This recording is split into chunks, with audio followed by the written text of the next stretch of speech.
Okay, listen, we need to have a chat about microphone arms because as somebody who loves tech, right, it never occurred to me that these were going to be an essential part of any kind of setup. You always think about the microphones, the lights, the cameras, the lenses. You don't think about the stability, this stuff right here, the stuff that makes everything else look good and work as well as it possibly could. These microphone arms are the BM88 sent out to me by Fifine to review, and I'm setting up a podcast. I needed the best possible audio quality, and I've been using one of these guys, this little squeaky boy right here, okay? I got this on Amazon for about 10-15 quid about 2-3 years ago. This is dead to me now, all right?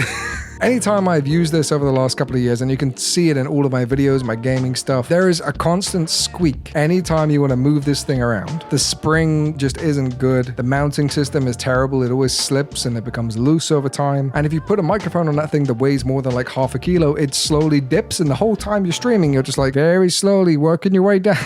So, over the last couple of weeks, I've been testing the BM88, and the thing is, it's a boom arm, right? There are limitations to how many gimmicks and cool little features they can put into it, but they really did put a lot of thought into the design. In terms of build quality, this thing is absolutely solid. It's made pretty much entirely from metal. There's a plastic underside here, which I'll talk about in a minute, but that actually has a use. It has 3 or 4 different joints and movements and things like that. So, you've got the bottom joint, which rotates 360 degrees, so you can kind of position the microphone properly. And then you have this arm right here, and this is the one that rotates to point towards your face and stuff like that. You then have a ball head at the top of the arm, which will help point the actual microphone itself in the right direction, or you can swing it underneath and have one of those really cool aesthetics. And then if you're using a microphone like this one, the Fifine K688, you will have another mount and another attachment to kind of position it even more. So pretty much any setup you can think of that can be done with a low profile boom arm, you can do it with this. And like I said, it's absolutely solid. You don't have to worry about squeaking, creaking, anything else that rhymes with those 2 other words. And the mounting system itself is a very simple clamp. The super cheap one from Amazon, the clamp was not good. It damaged my desk. It didn't have any kind of padding. It was a pain to use. This is so much better. I've got this hooked up to a little wooden table at the moment. I've also had it hooked up to my desk, and there haven't been any issues or concerns with it. It hasn't loosened over time, which is great.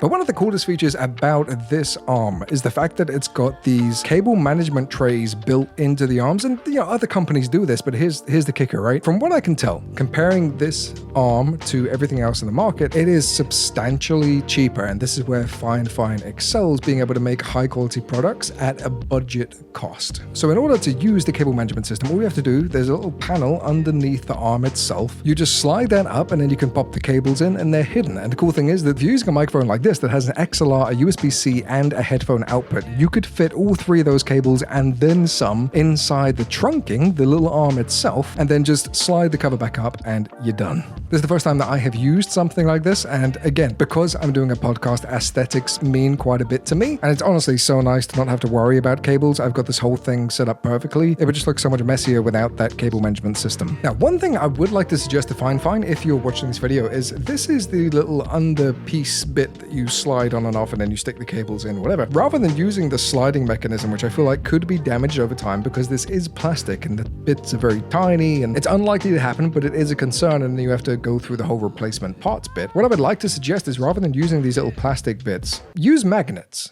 Put a magnet inside the arm, then put a magnet here, or even a tray that goes all the way down, and then just let it snap on. I think it would help customers because having to replace a tiny little part like this is going to be annoying, and genuinely I think it would help Fifine because magnets are a lot harder to break than itty bitty little plastic pieces. Now, I'm going to give you some info depending on what microphone you're using. This may be important to you, but the arm itself can hold up to 1.5 kilos, which is a decent amount of weight. It also comes with a bunch of different mounts, so if you're not using a Fifine microphone, you may be using something with a different mounting system. The likelihood is there'll be an adapter for that provided by Fifine. If not, you'll be able to get adapters through Amazon and stuff like that, which makes life easier for you. And the cost of this arm is around about £48. However, if you're thinking about buying this through Amazon US, there is actually a discount code. It's 15 Fifine BM88. I'll put all the links and everything in the description down below. Unfortunately, I don't have a discount code for my fellow British people, but I think it's worth the money. Dude, you know what I just thought about? In addition to like the magnets and stuff like that, how cool would it be if they put like a little LED strip just going down like this? I think that would make them stand out from the competition because I can't think of a microphone arm that has something like that, something that has its own aesthetics. That'd be freaking cool. Fine, get on it. I'm expecting to see that in your store in the next couple of weeks. Okay. I wonder, let me try something real quick, right? Okay, you can't do it because you're going to need an adapter, but I just thought, what if you use this boom arm as some kind of tripod? I'm definitely not the first person to think about this, but if you just get a little adapter, I think that's, it's bigger than a 1/4 inch thread. But you could just get something to like slim this down towards the end, or even just replace the ball head. With the clamp system, you could put this on a shelf and get like a really easy overhead shot, or clamp it to a door. That's actually a really cool thought. I might actually have to look into that. That'd be cool. Okay, so that's pretty much it for today. I'm not going to ramble on. Ultimately, I think if you care about audio and you want to get the best quality possible and you don't want to worry about any of those weird little errors that come with springs and stuff like that, genuinely, I think it's one of the best you're going to be able to find in this price range. Just make sure that the weight of your microphone isn't going to be an issue. I don't think you will be using a microphone that weighs more than 1.5 kilos, but you never know. There's just going to be one dude with like a 5-kilo tank just placed right here in front of his face. That's going to be the one person complaining about this stuff in the comments. Anyway, I love your faces. Thank you so much for watching today's video. Links to everything are in the description down below, both to Fine's official website and through Amazon in the UK and the US. You're amazing, you're beautiful, and I will catch you in the next one.